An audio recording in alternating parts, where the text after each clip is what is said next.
नमस्कार, मैं हूं आपके साथ मयंक। तो देखिए, बड़ा सवाल है, क्या किम जोंग उन ने ईरान को दे दिया है न्यूक्लियर फॉर्मूला।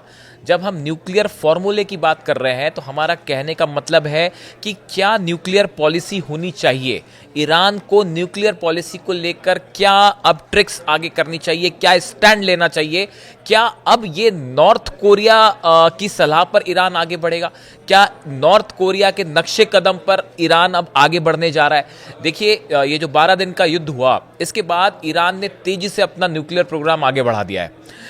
अब हम आपको ये समझाते हैं, जो कुछ बड़े एक्सपर्ट्स ये बता रहे हैं कि जिस तरह से नॉर्थ कोरिया ने एक के बाद एक 6 न्यूक्लियर टेस्ट किए हैं, परमाणु बमों का परीक्षण किया है, और उसके बाद जो एक न्यूक्लियर पॉलिसी नॉर्थ कोरिया ने बनाई है, बिल्कुल उसी पॉलिसी पर अब ईरान आगे बढ़ रहा है।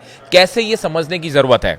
देखिए, सबसे पहली बात, नॉर्थ कोरिया जो है वो ये मान के चलता है कि अमेरिका ऐसे देशों पर हमला करता है, ऐसे मुल्कों पर हमला करता है जिनके पास न्यूक्लियर बॉम्ब नहीं है। देखिए, ये आप देखें, जिस तरह से अगर पिछले कुछ वक्त में आप देखें कि मिडिल ईस्ट में या पूरी दुनिया में जहां जहां अमेरिका के हमले हुए, वो ऐसे देशों पे हुए हैं जिनके पास या तो बड़े घातक हथियार नहीं थे और या फिर जिनके पास न्यूक्लियर बॉम्ब नहीं था। तो ये नॉर्थ कोरिया का मानना ऐसा है कि अमेरिका उन्हीं देशों को निशाना बनाता है जिसके पास न्यूक्लियर बॉम्ब नहीं है। इसका दूसरा मतलब ये निकलता है कि अगर आपको अमेरिका को टक्कर देनी है तो आपके पास न्यूक्लियर बॉम्ब होना जरूरी है, ऐसा नॉर्थ कोरिया मान के चल रहा है। देखिए, नॉर्थ कोरिया ने कुछ दिनों पहले अपनी न्यूक्लियर पॉलिसी की घोषणा कर दी है। उन्होंने एक न्यूक्लियर पॉलिसी जो है उसका अनाउंसमेंट किया। अब इस न्यूक्लियर पॉलिसी का जो सबसे इंपॉर्टेंट पॉइंट है वो ये कहता है कि नॉर्थ कोरिया का जो न्यूक्लियर प्रोग्राम है वो इर्रिवर्सिबल है। किसी भी हालत में, किसी भी कंडीशन में नॉर्थ कोरिया अपना परमाणु कार्यक्रम नहीं रोकेगा, चाहे अमेरिका हमला कर दे, चाहे कोई देश हमला कर दे, कितनी खराब परिस्थिति क्यों ना हो। अब आप इसको ईरान से कोरिलेट करके समझने की कोशिश करिए। हम नॉर्थ कोरिया की ही बात नहीं कर रहे, हम ईरान की भी बात कर रहे हैं। अब देखिए, नॉर्थ कोरिया का स्टैंड क्या है। न्यूक्लियर पॉलिसी अनाउंस कर दी है उन्होंने कि भाई कुछ भी हो जाए, हम अमेरिका से बात करें, अमेरिका से बात ना करें, वॉर हो जाए, किसी भी सूरत में नॉर्थ कोरिया का न्यूक्लियर प्रोग्राम नहीं रुकेगा। बात नंबर 1। बात नंबर 2, जो न्यूक्लियर पॉलिसी का हिस्सा है नॉर्थ कोरिया की, वो ये कहता है कि अगर नॉर्थ कोरिया की लीडरशिप यानी किम जोंग उन को किसी भी तरह का खतरा होगा, उनके ऊपर हमले का खतरा होगा, तो नॉर्थ कोरिया प्रीएम्प्टिव स्ट्राइक्स करने के लिए भी तैयार है। यानी जहां यह खतरा हुआ कि किम जोंग को निशाना बनाया जा सकता है, नॉर्थ कोरिया परमाणु हमला करने से भी नहीं हिचकेगा। अब ये बात नॉर्थ कोरिया के संबंध में कही जा रही है, लेकिन आप इसे खामेनेई साहब से जोड़ के भी देखिए, मैं अलग से उसकी बात करूंगा, लेकिन अभी पहले नॉर्थ कोरिया की बात करते हैं। नॉर्थ कोरिया की जो न्यूक्लियर पॉलिसी है उसका तीसरा बड़ा हिस्सा है कि मिसाइल, आईसीबीएम और लॉन्ग रेंज बैलिस्टिक मिसाइल कार्यक्रम किसी सूरत में नहीं रुकेगा। जो मिसाइल्स तैयार की हैं, नॉर्थ कोरिया के पास कई लॉन्ग रेंज मिसाइल्स हैं, आईसीबीएम भी है बताया जाता है। ये प्रोग्राम किसी सूरत में नहीं रुकेगा, चाहे लाख सैंक्शन लगा लीजिए, चाहे जो कर लीजिए। चौथी बड़ी बात आप समझिए कि डिफेंस सिस्टम को नॉर्थ कोरिया ने, अपना जो एयर डिफेंस सिस्टम है उसको लगातार मजबूत कर रहा है। नॉर्थ कोरिया वॉर की स्थिति नहीं है, लेकिन उसके बाद भी कि आने वाले वक्त पे अगर अमेरिका की तरफ से कोई खतरा होता है या साउथ कोरिया की तरफ से कोई खतरा होता है, तो नॉर्थ कोरिया का डिफेंस सिस्टम एकदम मजबूत होना चाहिए। आप इसको फिर मैं कहूंगा ईरान से कोरिलेट करके देखिए, ईरान क्या कर रहा है। एक और आगे की बड़ी बात है कि नॉर्थ कोरिया ने अपनी न्यूक्लियर पॉलिसी के तहत ही रशिया से और चाइना से, दोनों से मदद लेना शुरू किया है। यह आज की बात नहीं है, पिछले कुछ वक्त में यह कोऑपरेशन और तेजी से आगे बढ़ा है। जैसे आप देखें कि जो डिफेंस सिस्टम है उसमें रूस का बताया जाता है कि बहुत बड़ा अहम रोल है। नॉर्थ कोरिया के डिफेंस सिस्टम में एयर डिफेंस सिस्टम जो है, जो मिसाइल टेक्नोलॉजी है, इसमें भी रशिया ने जो है नॉर्थ कोरिया की मदद की है। और रूस के साथ लगातार नॉर्थ कोरिया की मीटिंग होती रहती है कि कैसे हमको अपना डिफेंस स्ट्रक्चर मजबूट करना है। इसी के साथ हम चाइना की बात करें, नॉर्थ कोरिया लगातार न सिर्फ रशिया बल्कि चाइना के साथ भी अपने टर्म्स को लगातार मजबूत करने में जुड़ा हुआ है, खासकर हथियारों के मामले में। देखिए, चाइना जो है वो ये चाहता है कि नॉर्थ कोरिया के साथ उसके टाइज अच्छे हों, इससे चीन को भी फायदा है। अब चाइना को क्या फायदा है? जो साउथ चाइना सी है, यहां पे अगर किसी भी तरह का चैलेंज अमेरिका की तरफ से होता है या किसी तरह का चैलेंज जो है वो जापान की तरफ से होता है, तो इन हालात में नॉर्थ कोरिया जो है वो ईरान का बड़ा मददगार साबित हो सकता है। इसलिए चाइना भी चाहता है कि नॉर्थ कोरिया से अच्छे टर्म्स बने रहें, और इसी पॉलिसी के तहत दोनों देशों के बीच में हथियार, मिसाइल्स और भी जो बाकी के डिफेंस इक्विपमेंट्स हैं, इनका जो है वो व्यापार बहुत तेजी से आगे बढ़ रहा है। तो आप देखिए, बड़े स्तर पे आप देखिए 5-6 कदम ऐसे हैं जो नॉर्थ कोरिया की न्यूक्लियर पॉलिसी को डिफाइन कर रहे हैं। अब बात करिए ईरान, जैसे कि हमने बात करी, आप उसको जोड़ के देखिए। ईरान लगातार क्या कह रहा है? किसी भी सूरज में न्यूक्लियर एनरिचमेंट प्रोग्राम नहीं रुकेगा। बिल्कुल वैसे ही जैसे नॉर्थ कोरिया कह रहा है कि हमारा न्यूक्लियर प्रोग्राम इर्रिवर्सिबल है। नॉर्थ कोरिया ने पॉलिसी अभी हाल ही में 1.5-2 साल पहले ही अनाउंस की है। ईरान ने भी ये स्टैंड लिया है। कुछ एक्सपर्ट्स ये बताते हैं कि नॉर्थ कोरिया में किम जोंग उन ने खामेनेई साहब को ये सलाह दी है कि आप किसी सूरत में अपना न्यूक्लियर एनरिचमेंट ना रोकें, फौरन परमाणु बम बनाएं, फौरन एटम बम टेस्ट करें।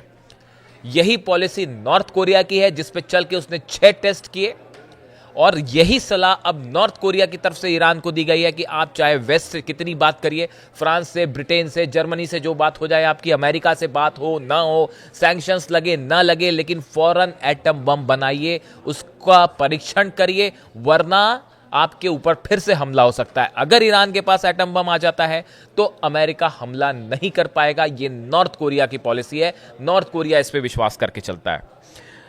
मिसाइल कार्यक्रम की बात देखिए, जिस तरह से नॉर्थ कोरिया ने अपनी लॉन्ग रेंज बैलिस्टिक मिसाइल को अपनी न्यूक्लियर पॉलिसी का एक हिस्सा बना रखा है, बिल्कुल उसी तरह से आप देखें पिछले 6 महीने में कई बार ईरान की तरफ से यह स्टैंड कहा गया, जब अमेरिका से न्यूक्लियर टॉक्स हो रहे थे, कि हम अपनी न्यूक्लियर पॉलिसी पे तो हम बात कर सकते हैं, न्यूक्लियर समझौते पे हमारी बात हो सकती है, न्यूक्लियर मुद्दे पे बात हो सकती है, लेकिन हम मिसाइल कार्यक्रम पर कोई बात नहीं करेंगे। ईरान का ये जो स्टैंड है कि मिसाइल जो कार्यक्रम है इस पे कोई बात नहीं होगी, कई एक्सपर्ट बताते हैं ये वही स्टैंड है जो नॉर्थ कोरिया का स्टैंड है। डिफेंस सिस्टम की बात करें, बताया जा रहा है कि ईरान ने अपना नया एयर डिफेंस सिस्टम खड़ा कर दिया है, और इसमें चाइना का बड़ा रोल है। मैंने अपने पिछले वीडियो में आपको बताया था, 2 वीडियो पहले हमने आपको बताया था कि कैसे चाइना का जो डिफेंस सिस्टम है वो न सिर्फ ईरान पहुंच गया है, बल्कि वो डिप्लॉय भी कर दिया गया है। इस तरह की सोर्सेज, ईरान की जो IRGC है उसके सोर्सेज इस तरह की बात कर रहे हैं। यानी डिफेंस सिस्टम को लगातार मजबूत करने का काम इस 12 दिन के युद्ध के बाद ईरान ने और तेज कर दिया है। ये डिफेंस सिस्टम अगर पहले मजबूत हो गया होता तो शायद इजराइल के F-16 वो नुकसान ना पहुंचा पाते जो इस बार ईरान को हुआ। तो अब देखिए, जिस तरह से नॉर्थ कोरिया ने अपना डिफेंस सिस्टम मजबूत किया है, उसी राह पर ईरान भी आगे बढ़ रहा है। अब अगला पॉइंट समझिए, दोनों के बीच में किस तरह से कॉमन है। चाइना से नॉर्थ कोरिया ने कोऑपरेशन किया, अब वैसे ही बड़े पैमाने पर हथियारों का, मिसाइल्स के जो प्रोडक्ट इस्तेमाल होते हैं, पार्ट इस्तेमाल होते हैं, इसको लेके बड़ा कोऑपरेशन शुरू हो गया है चाइना और ईरान के बीच में। ये एक उस बड़ी पॉलिसी का हिस्सा है जो नॉर्थ कोरिया चाहता है कि ईरान को भी अपनाना चाहिए अगर इजराइल और अमेरिका को काउंटर करना है तो। इसके साथ ही आप देखिए, किम जोंग उन कई बार ये बात कह चुके हैं, नॉर्थ कोरिया कई बार ये बात कह चुका है कि किसी भी दबाव में आकर किसी सूरत में हम अपना न्यूक्लियर कार्यक्रम नहीं रोकेंगे।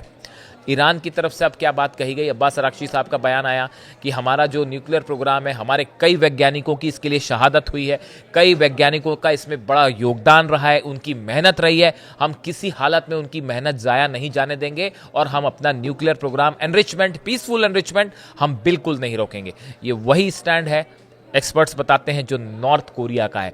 यानी नॉर्थ कोरिया का एक, अगर आप जब लंबे समय की बात करते हैं, देखिए ये कोई ऐसी चीज़ नहीं है कि 1 महीने में, 2 महीने में, 6 महीने में हो जाए।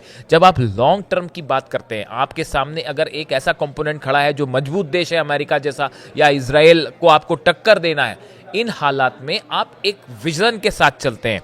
और अब बताया जाता है कि ईरान ने इस 12 दिन के युद्ध से कई अपने एरियाज लोकेट किए जिसमें मजबूत होने की ज़रूरत है, और उस दिशा में अब तेजी से आगे काम कर रहे हैं। देखिए, प्योंगयांग यानी नॉर्थ कोरिया जो है, एक खबर है, जैसे मैं पढ़ रहा था अभी, कि प्योंगयांग में believe that the US is more likely to intervene in countries that lack nuclear weapon और अनेबल टू डेवलप देम।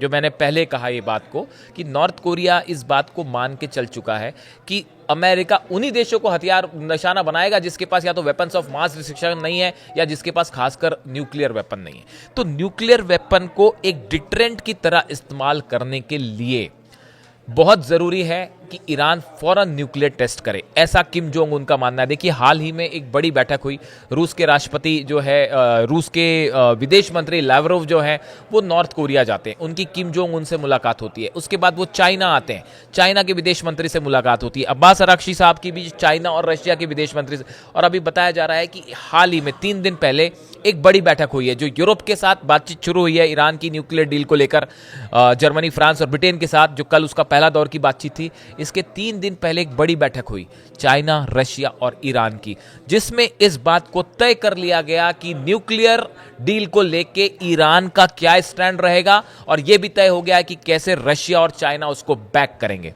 यानी हालात अब बदलने लगे हैं। जो 12 दिन की लड़ाई के पहले ईरान को लेकर था, कई बातें थी सामने की एयर डिफेंस सिस्टम थोड़ा कमजोर है, वो चाइना से मिल गया है। न्यूक्लियर पॉलिसी को लेकर जो बैकिंग चाइना और रशिया से पहले नहीं मिल पाई, अब वो मिलने लग गई है। यानी कुल मिला के आप देखें तो जिस तरह से इन 12 दिन के युद्ध से ईरान ने कई सबक लिए हैं और बहुत तेजी के साथ अपने आप को मजबूत करने में जुटा हुआ है, और अब पूरा फोकस इस न्यूक्लियर डील को है। न्यूक्लियर डील क्या हो पाएगी, किसी तरह का समझौता हो पाएगा अमेरिका के बीच में? अभी तो फिलहाल यूरोपियन देशों से बात चल रही है। इन हालात में नॉर्थ कोरिया की तरफ से एक बड़ा क्लियर कट एजेंडा जो है वो ईरान के सामने रखा गया है, और उनका ये कहना है कि जिस तरह से हमने 20 साल में 6 न्यूक्लियर टेस्ट किए, हमारी जो मिसाइल पॉलिसी है, डिफेंस सिस्टम रहा, हमने जिस तरह से अलग अलग देशों से कोऑपरेशन करके अपने आप को मजबूत किया है, आप भी बिल्कुल उसी नक्शे कदम पर चलिए, और बदले में नॉर्थ कोरिया, चाइना और रशिया पूरी तरह से ईरान को सपोर्ट करें। इसके पीछे एक बड़ी खबर और यह भी है कि चाइना और रशिया अब यह तय कर चुके हैं कि मिडिल ईस्ट में एक मजबूत ईरान उनके हितों की रक्षा के लिए बहुत जरूरी है। अगर मिडिल ईस्ट में ईरान कमजोर होता है तो यह सीधा सीधा रशिया का नुकसान है, यह सीधा सीधा चाइना का नुकसान है। इन हालात में इन 12 दिनों की लड़ाई के बाद ये दोनों मुल्क और नॉर्थ कोरिया तो साथ है ही, इन्होंने ये तय किया है कि पहले के मुकाबले कहीं ज्यादा खुल के ईरान की मदद करनी है। इन हालात में न्यूक्लियर पॉलिसी को लेकर जो सजेशंस आए हैं नॉर्थ कोरिया की तरफ से ईरान को, अगर इस पे अमल होता है तो आप देखेंगे जल्दी वो दिन दूर नहीं है जब ईरान हो सकता है खुद को एक न्यूक्लियर केपेबल कंट्री घोषित कर दे, और ये अमेरिका और इजराइल के लिए खासकर एक बड़ा सेटबैक होगा। अब इस डील में आगे क्या होता है, क्या वाकई किम जोंग उन की पॉलिसी पर आगे बढ़ता है ईरान, क्या बढ़ना चाहिए, इस पे आपकी क्या राय है, आप कमेंट करके बताएं। और इस मुद्दे से जुड़ी कोई भी अगली खबर आती है, कोई भी डेवलपमेंट होता है, हम न्यूक्लियर डील पे नजरें बनाए हुए हैं। अगर इस पे कोई भी बड़ी जानकारी निकल के आएगी तो हम आप तक पहुंचाएंगे। Thank you so much.